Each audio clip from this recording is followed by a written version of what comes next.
President Mikhail Gorbachev of the Soviet Union's apology speech. Distinguished members of the Congress, in the past week the people have decided on their fate, not only in the parliaments, not only in public conflicts and clashes of views, and in the meetings, but also on the barricades. We have seen a tragedy. We've seen bloodletting.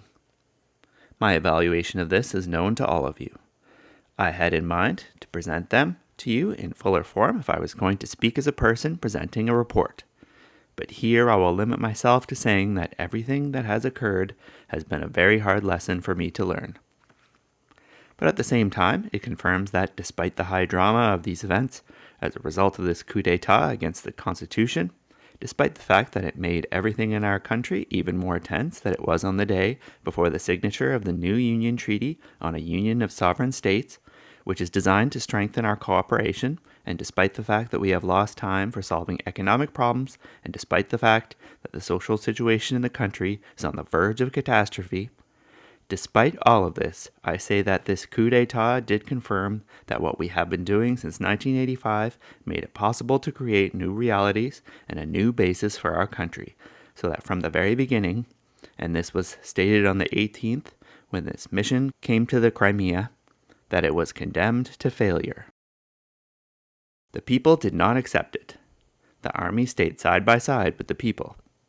For the first time, we saw a new generation that has come into existence in these last several years, and that was willing to give up its lives for these new realities. We've seen that we did not work in vain. You and I, in our new thinking, in forming new relations between the government and the people who, at that difficult moment, decided with the Democrats and against the putschists. We thus have accomplished something. And of course, we made many mistakes at the same time. In this connection, as concerns our direction and these revolutionary transformations which we are undertaking, and this includes Gorbachev too. Gorbachev has changed to the extent that he has remained devoted to the choice he made in 1985.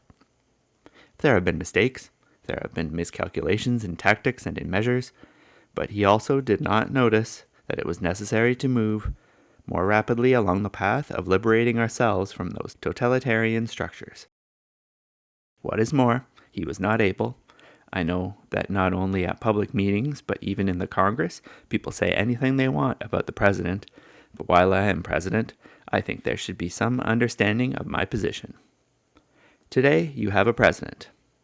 Tomorrow, you may have another president. In any case, we are all one, side by side, and we shouldn't spit on each other. This is just my reaction to all those doubts that have been cast on my conduct.